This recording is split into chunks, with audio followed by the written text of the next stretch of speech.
Okay, my maiden's name Carscallen. We live on Carscallen Road. I'm the last Carscallen to live on Carscallen Road.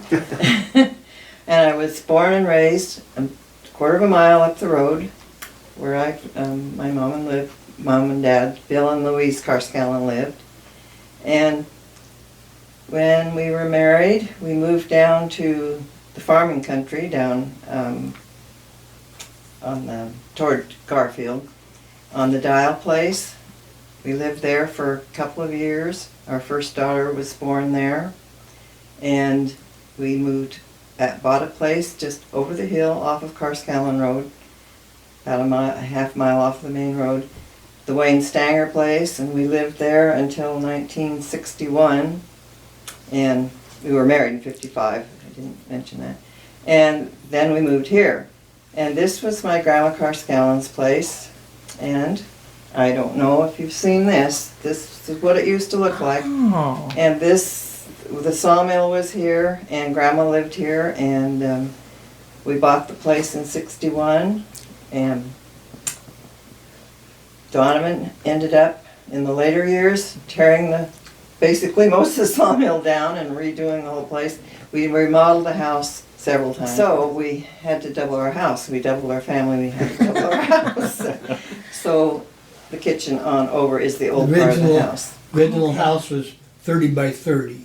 We were just thrilled to come over here because we had never had indoor plumbing until we came to this house in 1961. And nobody can believe that, but we've been married for 64 years in June. I graduated in 56. We were married in the summer of 55. They allowed me to go to school married. I had to beg, but they let me go. Wow. They had let some go ahead of me, and then they said no more. And then I sent a letter to the Department of Education in Boise, State Department, and they basically told me they couldn't keep me from going to school.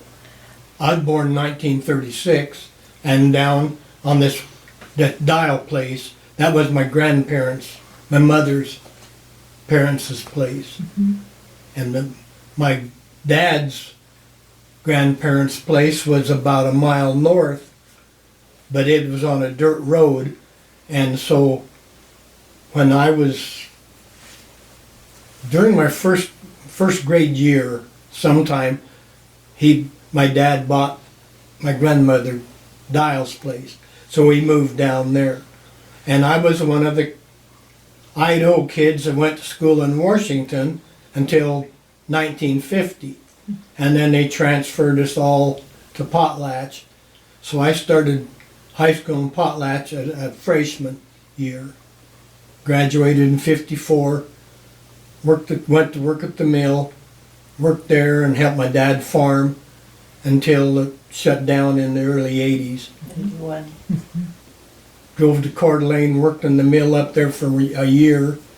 Couldn't see it going anywhere other than the same as the one at Potlatch. So I got on over at WSU and I worked there, I think 17 years.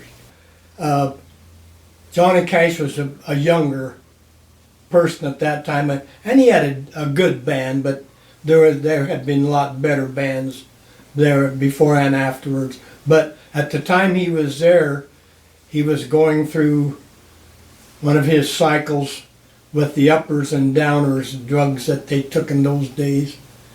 I think that was the main thing he was on, but the night he was there, he wasn't there. He was there in body, and he sang, but they had a couple guys that helped him on the stage and back off the stage, and so it was something to see him, but like I say, to me, it wasn't one of the best shows that ever was there. There were some Western swing dance bands. Wade Ray was one of them too. Wade Ray was one, and he had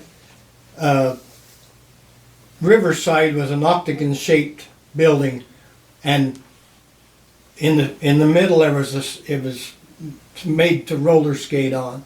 So there were some huge logs held up the building, and they were yay big around, and they were spaced.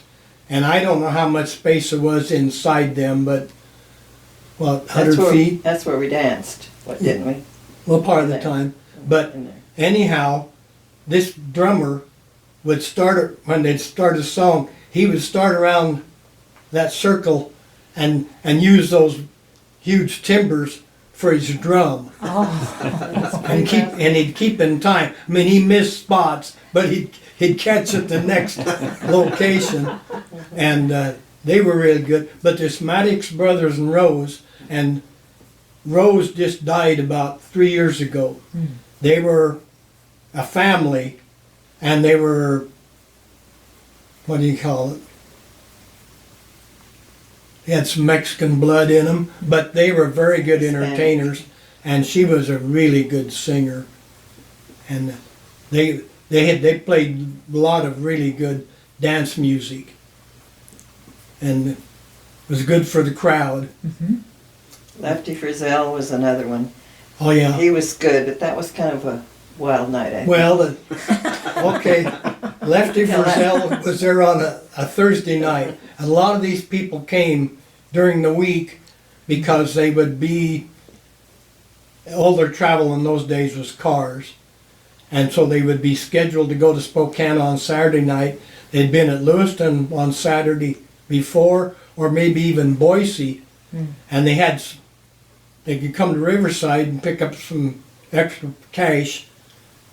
So when I was in high school, most of the ones we seen were actually on Thursday nights or Saturday nights. And Lefty Frizzell was on Thursday night. There was also the Coeur d'Alene Indians had a powwow outside, and it just happened to be the night before our senior sneak. They had all their teepees set up in a great big circle, and they had a lot of drum noise going on out there all night long. They weren't actually even involved with the dance, but it was something you could go out and watch a while and go back to the dance, and then of course they went till daylight, so that one made it better yet. Like the senior fun. A lot of them, at that time were making a name for themselves, just like Jean Shepherd. She wasn't Very young. our age. We were in high school, and so she was probably 17, 18, and she had to get permission from her folks to travel with the band because she was underage. And there were other events at Riverside too. We belonged to a saddle club. It was established in the same year we were married, 1955, the week after we were married, in fact. Stakes and barrels. Yeah, stakes and barrels. I had a barrel horse. I thought. We trained our own horses, so they were pretty good in those days. But in these days, they wouldn't do so good. But we did good with them. That day we did. Yeah, lack of competition. It could be. Only when I beat my sister, I felt really good. At one time, we had 6 horses. When the kids were all little, they participated in Gymkhanas and horse shows, and had horse projects in 4-H, and we went quite a few places with them. Well, that's about the only kind of entertainment we had. Yeah, our horses. You had the 6 horses, they better like to ride them. Yeah. Well, also trail rides, a lot of trails. He was an outfitter in the wilderness area off of the Locksaw. Do you know where that is? We went to 12 miles. 12 Mile Saddle is where the base camp was, if you know where that is. It's on the Lolo Trail. Anyway, he was a guide for Donnie, and they spent a lot of time in there in September. And September and October. packed a lot of elk out for hunters and some for themselves. And I really liked it. I liked all the guys that worked there. I had a lot of different jobs over the years, and it was pretty convenient, 9 miles, and you worked days and you could work nights, sometimes they had some swing shifts, but it was pretty good. Mostly part of it was just because you knew everybody. When I was first started there in '54, there was probably, 400 or 500 employees, but by the time they retired, it was in the neighborhood of a couple hundred, maybe 180, 200. They had upgraded and changed stuff and put a lot of new machinery in. But in the old days, there used to be around 1,000 guys worked there when it was all basically hand labor and horses and stuff like that. All in all, I think Potlatch's a pretty darn good place to raise a family. Our kids all done well from it. A lot of good friends will have all their lives. We still do. We're losing them, but it's a fact of life. But a lot of good kids come out of that country. And nobody ever really has ever gotten hurt really bad around here. Not like a lot of places.